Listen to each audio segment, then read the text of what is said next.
levando adiante, o quanto disso pode ter, e eu sei que levou pessoas a caminhos de desespero, de, de não conseguir enxergar uma saída. E essa é uma questão que sempre me pegou muito ao longo da minha trajetória aqui na Gemundo, principalmente depois como pastor, e aliás, para quem não me conhece, desculpa não ter me apresentado ainda, eu sou o pastor Marcos aqui da Gemundo. Eu ouvi muitas vezes pessoas muito mais jovens do que eu falando, sabe, pedindo esse socorro, porque não via mais alternativa, não via mais saída, e é uma hora que a gente fica, meu Deus do céu, o que que eu falo? Pai, me inspira, me ajuda, porque eu sou só um cara, sou só eu. Mas graças a Deus, assim, Deus é muito maravilhoso, porque coloca pessoas nessa terra como a Quênia e outros irmãos e irmãs que nós estamos unindo dentro do nosso Ministério de Saúde Mental, que são pessoas especializadas que trabalham na área de saúde mental e que, opa, mensagem da nossa pastora Thaís, é isso. Então, eu agradeço muito a Deus por essa oportunidade que nós temos, sabe, de ser uma igreja que pensa nisso, que se preocupa com isso, que tem, né,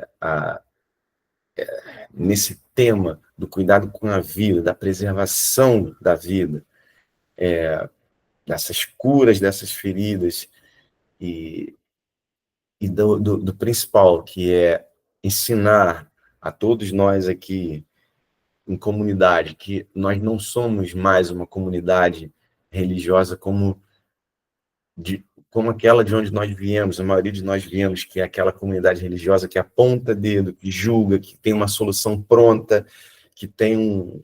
Não, nós somos uma comunidade que aprendeu e tem aprendido, e nesse mês eu tenho certeza que a gente vai aprender isso, e a gente vai ouvir isso muito mais, que é essa comunidade que a pastora traz, que é a comunidade do acolhimento, que é a comunidade do ouvir, de ouvidos abertos, de abraço, você ter um braço aberto, de receber aquela dor, de receber aquela aflição sem julgar e ser presente ali, ser um abraço ali, ser colo ali, e também ter a sensibilidade de indicar e dizer, olha só, meu irmão, minha irmã, por favor, vamos juntos buscar a ajuda que você precisa.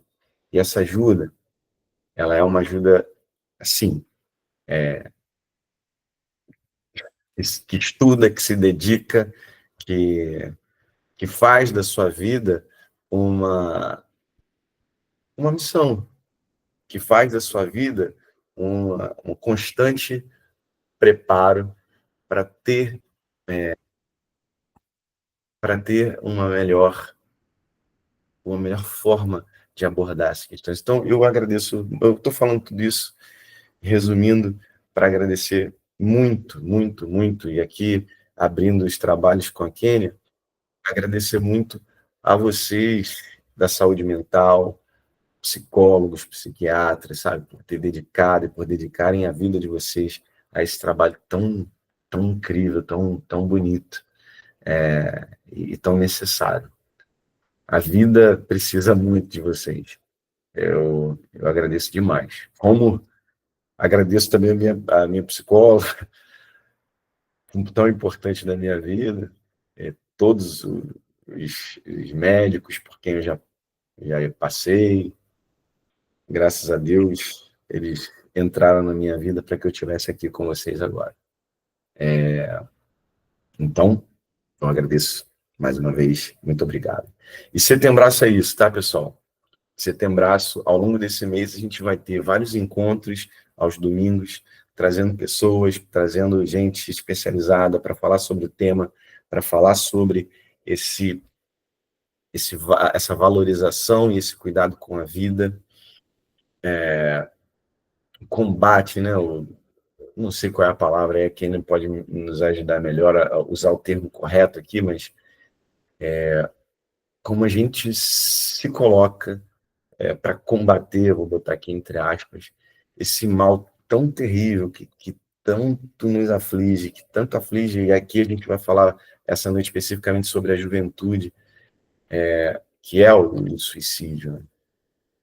Então, a gente vai aprender e a gente vai, então, inclusive, a gente vai aprender a ajudar, a gente vai aprender a se ajudar, vamos ter encontros aqui voltados para as mulheres, voltados aos homens, enfim, a gente está trazendo várias ideias aqui e eu tenho certeza que vai ser um mês riquíssimo e que bom poder compartilhar isso com vocês. Eu espero realmente que seja algo lindo para todos nós.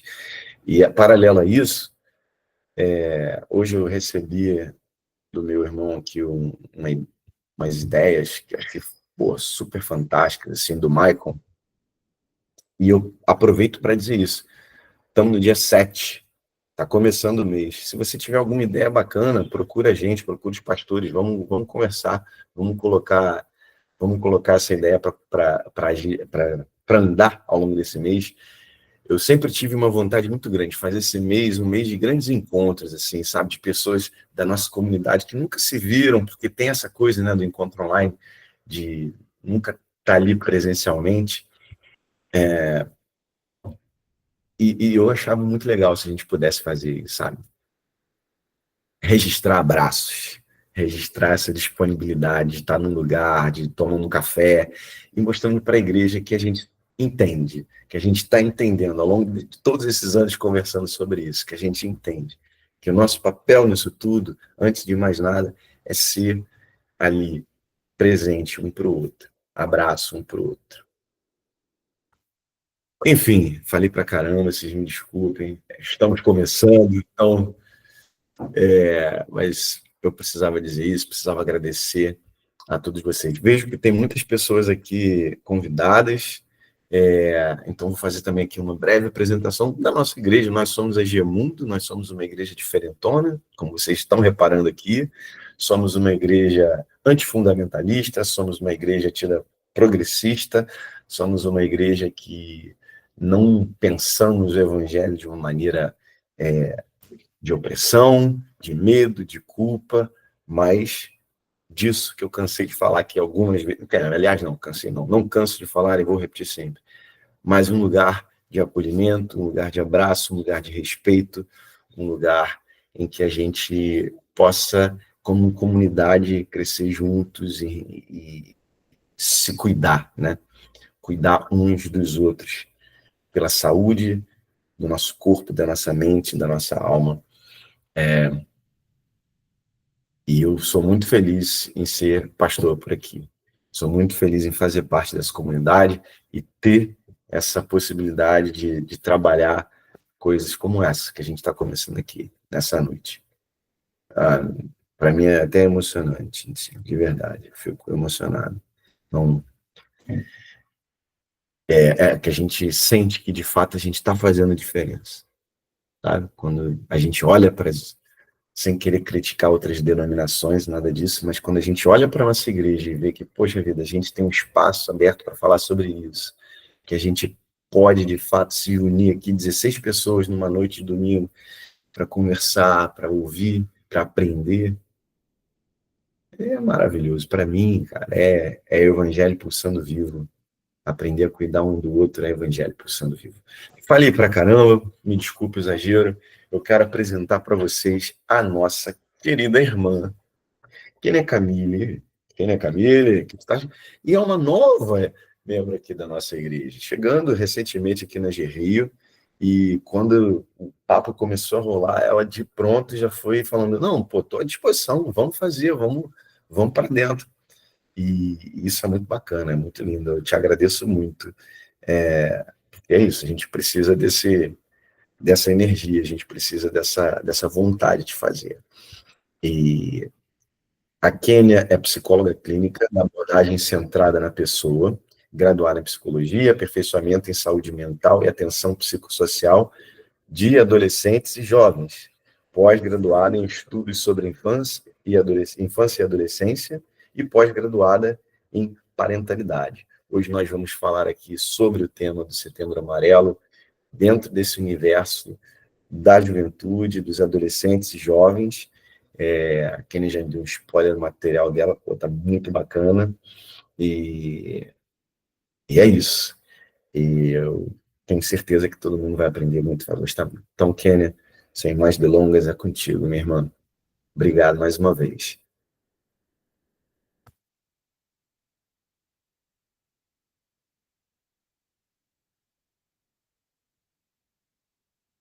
Só o microfone que não está aberto e a câmera também não, então não sei se você está falando ou se movendo.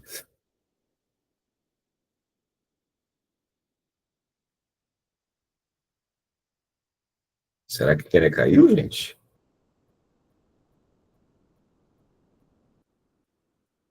Ah, ela aí. Oi, boa noite. Boa Probleminhas noite. técnicas aqui.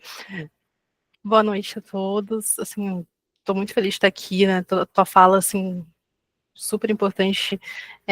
Muitos de nós, né, viemos de meios religiosos que acho que faziam o movimento contrário, né, na saúde mental. E por isso que me chamou tanta atenção, né? Quando eu vi esse Ministério da Saúde Mental, eu falei, gente, como assim, né? E aí, né, eu procurei aí vocês para saber mais sobre, e aí a hora que você falou, não, vamos ter eventos aqui mês de setembro, eu falei, bora, porque realmente, assim, é algo que é muito importante, né, e que infelizmente a gente sabe que muitos meios religiosos diminuem, né, eu vim de um lar onde meu pai falava que quem tem Jesus não precisa de psicólogo, e eu falava assim, obrigada, pai, eu na faculdade já, tipo, valeu, mas enfim, né? Hoje em dia ele já mudou bastante essa perspectiva, né? Até a igreja que se frequenta também, graças a Deus. Mas, né, enfim, tem essa visão, né, de saúde mental ainda às vezes, infelizmente. Vou tocar compartilhar minha tela aqui.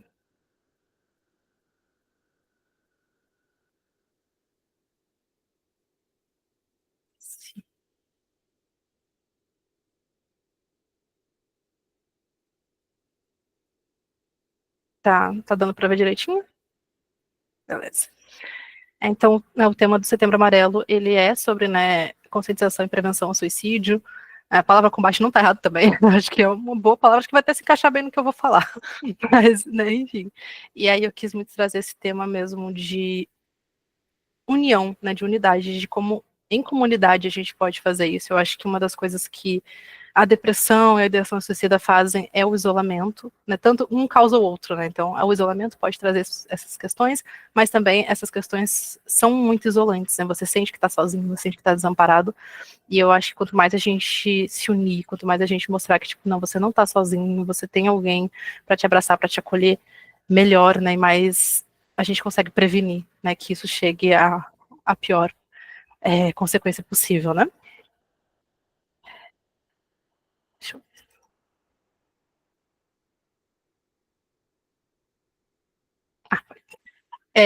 E você passou aqui minhas credenciais, minhas pós, meu curso e tudo mais, mas como eu sempre falo com as pessoas que eu atendo, antes de eu ser psicóloga, eu sou humana. Então, eu não vou só falar de quem eu sou como psicóloga, mas também falar com quem é a Kênia pessoa, né, antes disso tudo. E aí, começando do começo, a mini Keninha aí, eu era uma criança super falante, super expansiva, que falava, que dava na telha. Tem até uma história engraçada que a minha avó tinha chamado umas pessoas para pintar lá na casa dela, e a casa da minha avó era do lado da minha, né, quando eu era criança. E eu saí da minha casa um dia aleatório e fui lá cantar Bruno e Marrone para os pintores. Porque assim, eu era essa criança, assim, que tipo, né, enfim, não tô fazendo nada aqui mesmo, vou lá entreter as pessoas. Que é óbvio que eles querem minha presença lá. Então não tinha essa. Não tinha nada que me dissesse assim que eu não era bem-vinda, que minha fala não era. Eu falava mesmo e tava tudo certo. Mas, como muitos, chegou a adolescência, essa fase maravilhosa, que não é fácil, mas. E na adolescência eu passei a ser considerada uma adolescente tímida. E eu falo ser considerada porque, hoje em dia, olhando para trás, eu não acho que eu era. Mas porque eu tinha esse desejo de aparecer, eu queria falar, eu queria estar nas rodinhas, eu queria estar falando, eu queria estar aparecendo. Aquela criança que saía cantando para os outros não tinha desaparecido, mas se sentia silenciada. Nessa foto específica, era um retiro da igreja, inclusive, que eu tava. E eu lembro muito desse dia, que era aqueles momentos que tem a tarde livre, aí vocês, né, tá, os jovens lá, todo mundo fazendo atividades e tudo mais. E eu lembro que eu queria muito estar participando das brincadeiras que eles estavam fazendo, mas eu não tinha coragem de ir lá pedir, ninguém me chamou. E aí eu fiquei lá sentadinha, tipo, nem queria. Com essa cara super feliz, assim, de quem não estava muito contente. E eu tinha muito essa sensação de não pertencimento, né? E aí, tanto dentro do meio religioso, porque algumas coisas não batiam muito, não concordava com muitas ideias, talvez era vista como rebelde dentro da igreja, porque, tipo, se ela não gostava de ouvir, tipo, outras músicas que não eram aprovadas pela igreja, assistia umas séries ali meio duvidosa, lia Harry Potter escondido, então era, nossa, meu Deus. E no meio do mundo, né, fora da igreja, eu também não me encaixava muito bem, porque eu era evangélica, e aí eu fazia muita questão de ressaltar isso, e julgava as amiguinhas, e brigava com elas, e falava que elas iam pro inferno se elas não fossem pra igreja. Então também não era muito pertencente a nenhum dos grupos, né, eu sentia sempre essa coisa meio de ficar perdida, né, nos ambientes. E aí, por conta disso também, e várias outras coisas, eu fui para esse caminho da psicologia, né? Inclusive, eu decidi ser psicóloga ainda na adolescência, e eu lembro que eu falava que eu queria ser psicóloga de adolescentes. Eu falava assim, eu quero ser psicóloga de adolescentes porque é a fase mais difícil. Eu sendo uma. Nem tava pedindo por terapia, imagina. Tadinha. Mas eu falava, não, vou ser psicóloga de adolescentes. E realmente, depois estudando, né, hoje em dia crescendo e, de fato, atendendo adolescentes até meio sem querer, eles foram colocados no meu caminho, desde o meu primeiro estágio da faculdade mesmo, eu falo, tipo, não, ainda não, tá cedo ainda para atender adolescente, me botaram em adolescente, falei, não, é isso mesmo que eu quero, eu tinha razão desde o começo, e é onde, assim, eu me sinto mais em casa, né, com esse povinho aí. E é o que eu sinto, assim, que é uma fase onde eles sentem muita falta de alguém que escute, né, então, assim como eu um dia era considerada tímida, mas eu simplesmente, se alguém parasse e falasse para conversar comigo, eu tinha 1 milhão de coisas para dizer, se eu realmente sentisse que eu estava sendo ouvida, eu sinto que muitos deles chegam assim para mim, chegam na primeira sessão, às vezes, com medo, com receio de, essa moça aí, não sei se ela vai me entender, não sei se ela vai compreender, e eles saem, vários saem na primeira sessão falando, ai tia, você entendeu, assim, um alívio, sabe? Então, eu falo, cara, é uma fase onde é muito importante esse acolhimento, é muito importante que tenha alguém que escute, que esteja ali para escutar, é por isso que eu sigo esse caminho, assim, e é algo que eu amo fazer, assim, eu saio de atendimento com adolescente, não que eu não goste de atender os adultos também, eu também atendo, mas tem uma sensação diferente, assim, de tipo, cara, é isso que eu tinha que estar fazendo desde sempre. Né?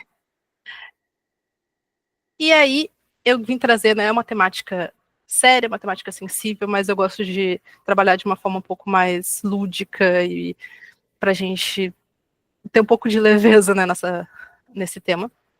E uma coisa que eu trabalho bastante com os adolescentes é essa questão do protagonismo, fazendo essas analogias com filmes, séries, livros, né, que é essa coisa que faz muito parte do mundo deles, mas de todo mundo também, porque eu assisto as mesmas coisas que eles, então tudo certo. E é esse sentido de o que é, né, ser o protagonista da sua própria vida, da sua própria existência. E aí fica aí a perguntinha, assim, o que vem na cabeça de vocês, assim, a primeira coisa que vem na cabeça quando a gente fala em protagonista, em protagonismo, pode ser qualquer coisa aí, podem colocar no chat aí.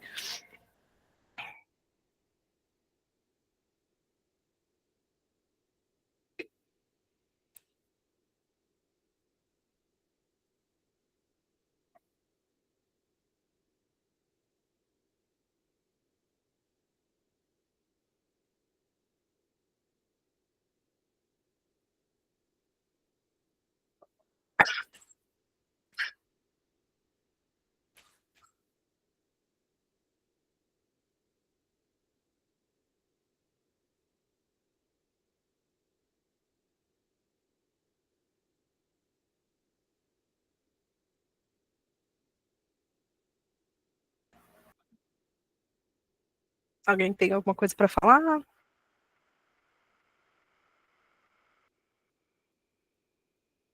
Pessoal, tá aberto, se vocês quiserem falar.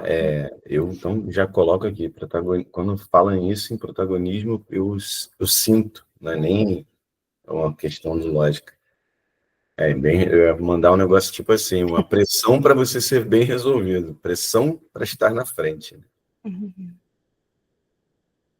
A gente tem essa visão do que aparenta ser, né? Interessante. Vamos pensar mais sobre isso.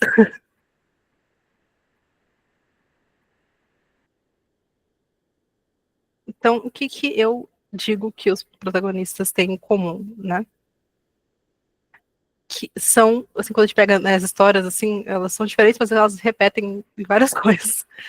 E uma delas é que a maioria deles enfrentam desafios, né? Então é bem comum, começou lá a série, o filme, o livro, tá tudo em paz, tudo tranquilo, e aí do nada aparece algum desafio, alguma coisa que essa pessoa precisa enfrentar e precisa lutar contra e resolver essa questão.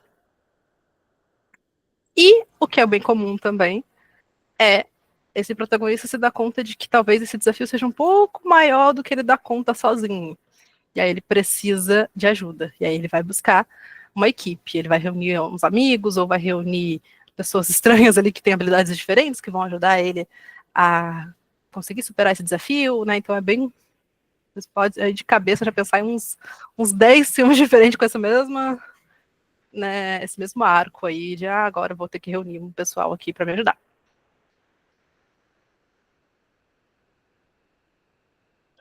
Com isso também ele precisa aprender e desenvolver habilidades que talvez ele não tenha ou que ele precise melhorar, né? Então ele vai precisar aprender algumas lições ali ao longo da história para conseguir superar esse desafio. E aí às vezes essa equipe que vai ajudar, às vezes vai ter um mentor, aí tem toda aquela montagenzinha clássica também dos filmes do protagonista lá lutando, treinando para conseguir, ou ensaiando alguma coisa. É exatamente isso.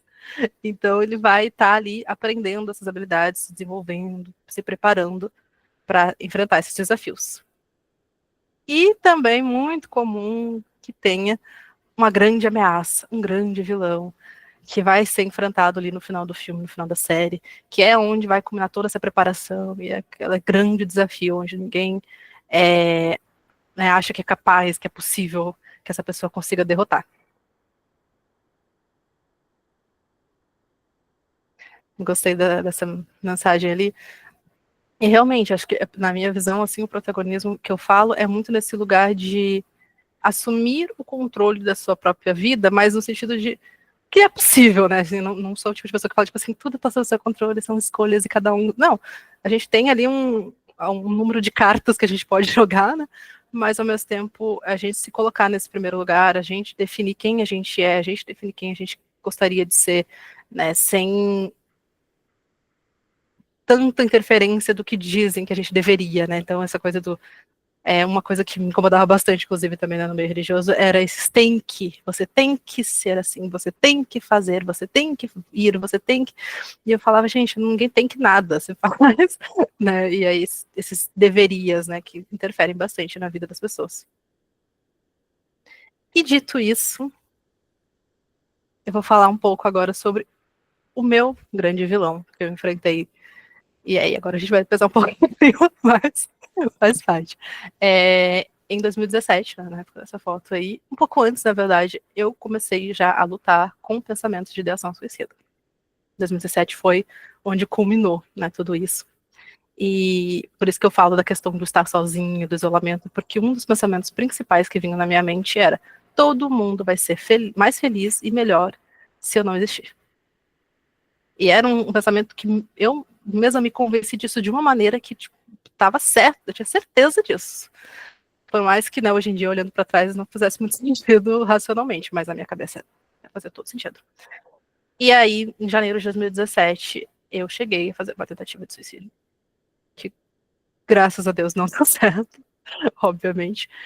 E a minha irmã descobriu, ela percebeu os sinais, ela viu que tinha alguma coisa errada, e aí ela comunicou meus pais, e aí sentou todo mundo na sala, aquele momento assim.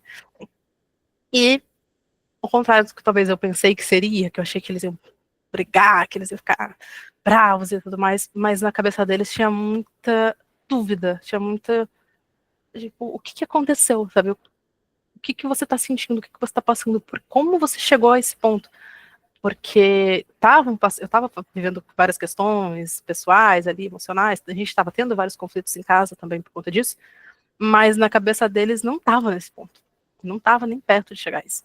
E, então eles estavam muito querendo entender, e eles me aproximaram com essa postura de o que aconteceu? A gente não fazia ideia que você estava assim. O que aconteceu?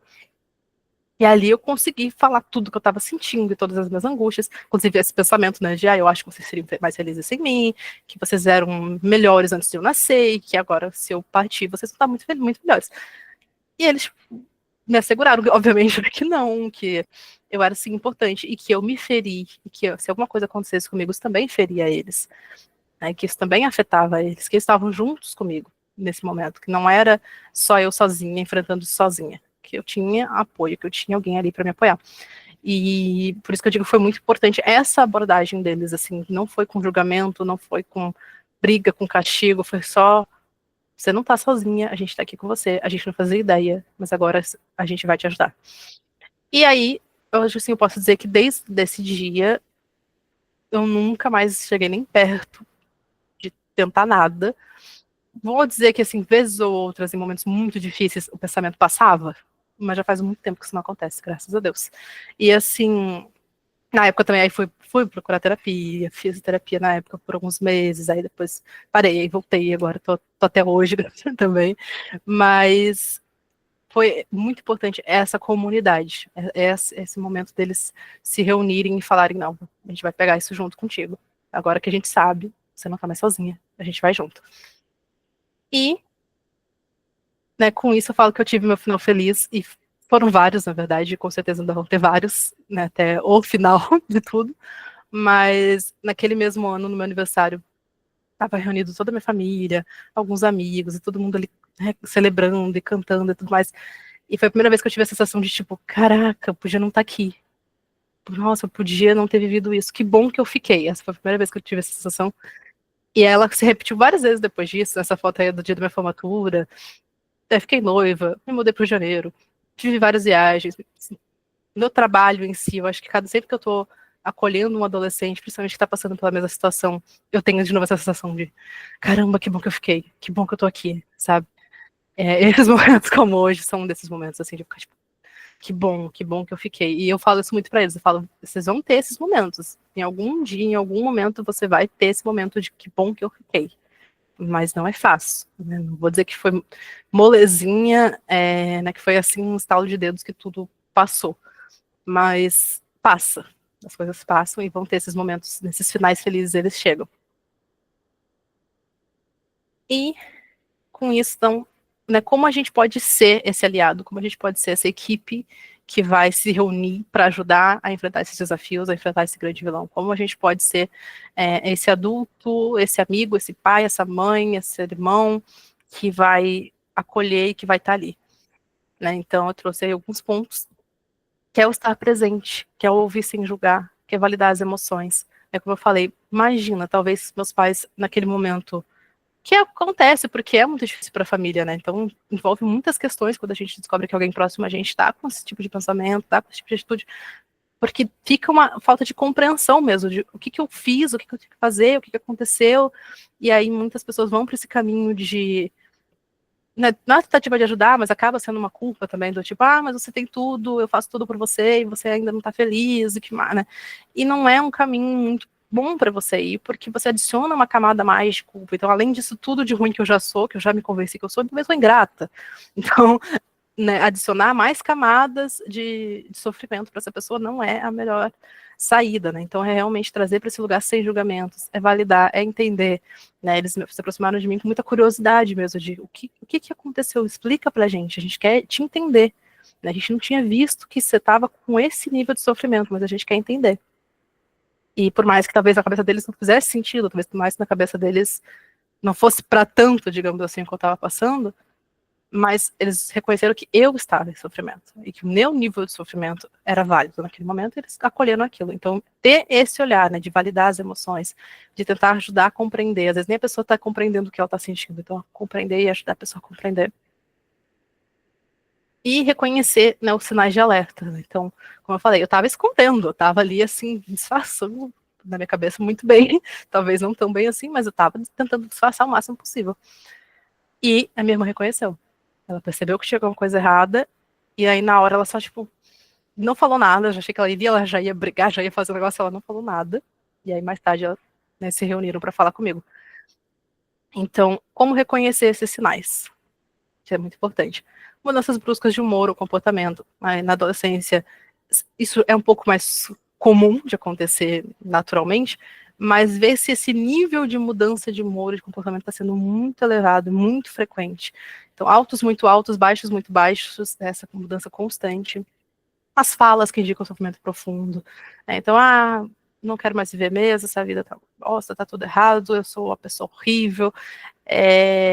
Às vezes, o adolescente adora fazer piadinha, às vezes autodepreciativa, mas é bom a gente ficar um pouco atento, porque às vezes tem um nívelzinho ali de verdade atrás dessas piadinhas, essas falas. O isolamento também é algo que é importante estar atento, como eu falei. Tanto o isolamento pode piorar esses sinais, como é um sinal por si só. Né? Porque se você sente que quanto mais você se isola, mais você fica distante das pessoas, mais você entende que ninguém te entende, e esse ciclo ele vai se reforçando, né? Então, a primeira coisa que eu falo para qualquer pessoa que chega para mim e fala, estou pensando nisso, estou tendo essas ideações, estou tendo pensamento suicida, estou pensando em me machucar, eu falo, não fica sozinho.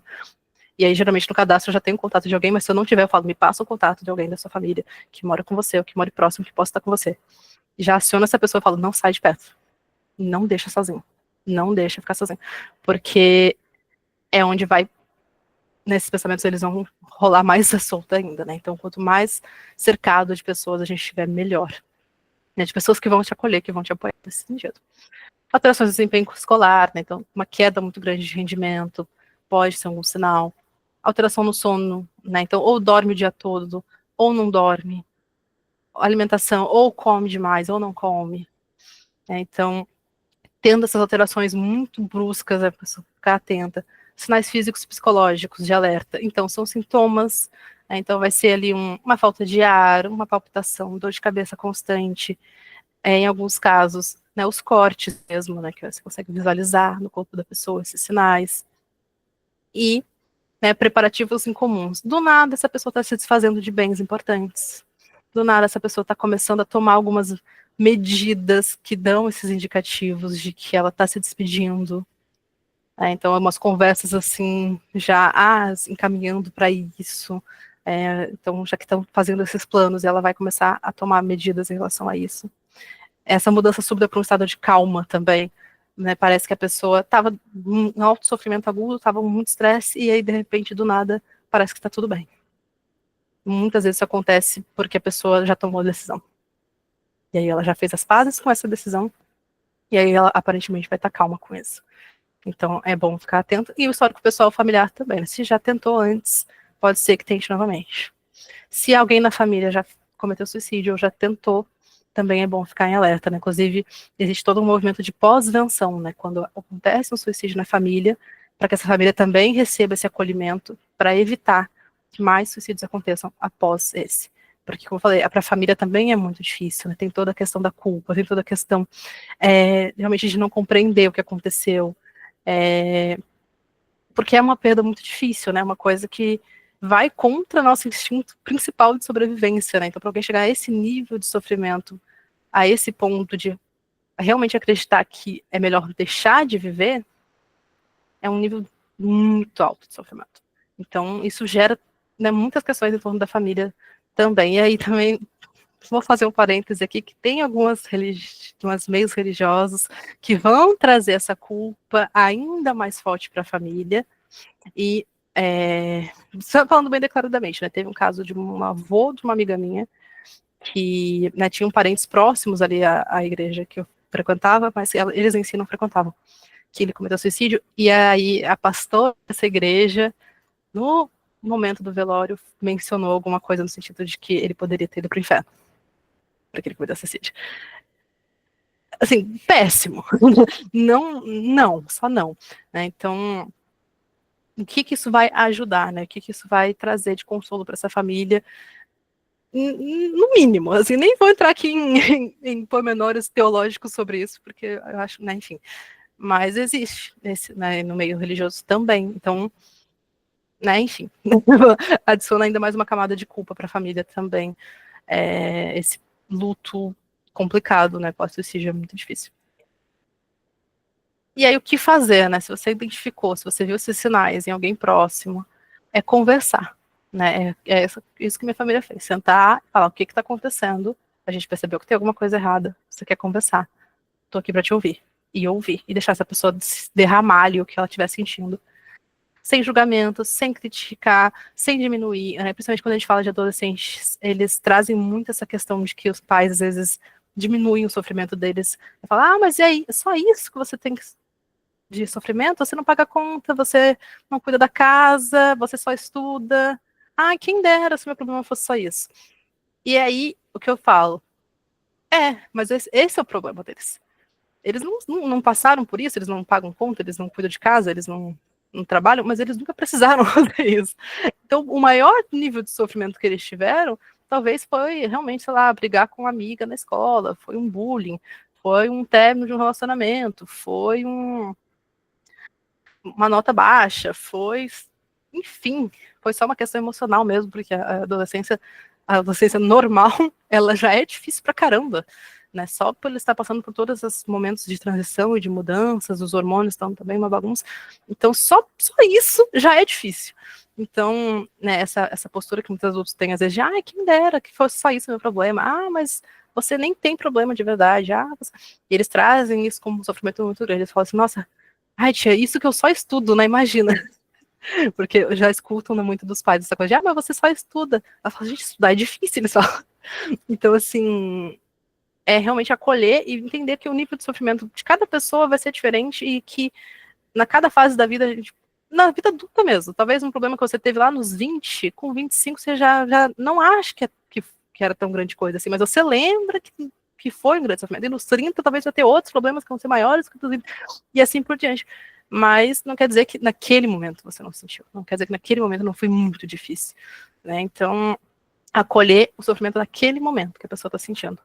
E oferecer, né, ajuda profissional, né? Então procurar um psicólogo, procurar um psiquiatra, né, e se formar na escola também, ter essa rede de apoio para a pessoa é muito importante, né, ter os amigos ali em torno, ter a família em torno, para, de fato, que essa pessoa não sinta que ela está sozinha, né? Acho que essa é a principal mensagem que eu gostaria de deixar, assim, que a pessoa não está sozinha e que ela não precisa lutar sozinha, e que quanto mais a gente oferecer esse suporte, mais a gente ser essa rede de apoio, melhor. E aí também em situações de emergência, né, tem o CVV, que é o Centro de Valorização à Vida, que é o atendimento gratuito, 24 horas, que você pode ligar, mandar mensagem, que eles vão estar ali para ouvir, né, e mitigar essa crise imediata, né, e alguns CAPs, pronto-socorro especializados também vão estar ali para fazer esse atendimento imediato. Vou brevemente me incluir nesse processo, porque eu acho que também, assim, né, não que eu vou estar tão de plantão quanto o CVV, porque não, mas já aconteceu de eu ter que lidar com crises de pessoas que eu nem conhecia, assim, de pessoas que nunca nem atendi e nem se tornou meu paciente depois, mas que a pessoa viu meu contato ali nas redes e falou, me ajuda, porque eu vou fazer isso. E aí eu fiquei de sexta-noite a terça-feira, quase 24 horas, assim, parando para dormir, e mensagem com essa pessoa, até ela conseguir ajuda de alguém da família, e aí, tipo, a irmã me mandou mensagem, falou, tipo, sou a irmã dela, tô aqui com ela, tá tudo bem. E aí, tipo, ok. Aí entreguei, né? Mas de vez em quando eu ainda mando mensagem pra ela, vejo os status dela no WhatsApp, ela tá bem. Então, né, às vezes a gente tem que tá bem disposto a isso, né, quando a gente escolhe essa profissão. E aí que fica, né, a pergunta, assim, de como, né, você gostaria que fosse seu final feliz, como você imagina, né, que vão ser esses momentos de, poxa, a crise maior já passou e agora eu tô feliz de ter ficado. Então é mais, assim, esse movimento mesmo da gente permitir se imaginar um futuro melhor, se imaginar um futuro onde isso passou. Né? Acho que tanto quanto as coisas boas passam, as coisas ruins também passam. Né? Não vou aqui dizer que é moleza, que é fácil, que é tipo, isso passa, já tentou não ficar triste, amanhã, fica feliz aí que passou. Não, mas passa. Né? Então vão existir esses momentos que você vai dar graças a Deus, que você vai ficar feliz de ter continuado. por mais pequenos que eles sejam, por mais grandiosos que eles sejam, né? Não precisa ser um grande evento para você sentir isso. Às vezes é uma terça-feira à tarde comum, que você está ali com a tua família dando risada e em paz e falando, caramba, que bom que eu tô vivo. Esses momentos vão existir. Isso é uma coisa assim que eu posso garantir. E é isso. Se alguém tiver alguma coisa para contribuir, alguma pergunta, qualquer coisa mesmo, né? O que eu tinha mesmo para falar era isso. E aí aqui meus contatos, que vocês quiserem que eu faça parte aí dessa equipe aí como aliada, né, na saúde mental de vocês, eu vou estar aberta para conversar, tanto profissionalmente quanto não, quanto só, tipo, quem quero falar aqui, tô triste, pode falar. Mas é isso, gente, obrigada, boa noite. Maravilha, maravilha. Poxa, muito obrigado, Kênia. Foi excelente, assim, uma aula e uma partilha também. Obrigado por ter dividido com a gente a sua história. Eu me reconheci, me identifiquei em vários momentos aí, fui tocado em vários momentos, assim. Vi meus filhos, ó, vários lances aqui na minha cabeça. Obrigado de coração por essa disposição, por essa disponibilidade, por essa vontade de fazer essa diferença que você, com certeza, dá para ver nitidamente, faz. Que bom que você está aqui. Que bom que você está aqui. E que faz e vai fazer aqui na nossa igreja. Obrigado de coração. E a partir de agora, irmãos e irmãs queridos, meu Deus, a gente vai abrir para as falas, quem quiser compartilhar, quem quiser tirar alguma dúvida. Eu vou, antes de mais nada, parar a gravação para ninguém se sentir constrangido. Só um segundo.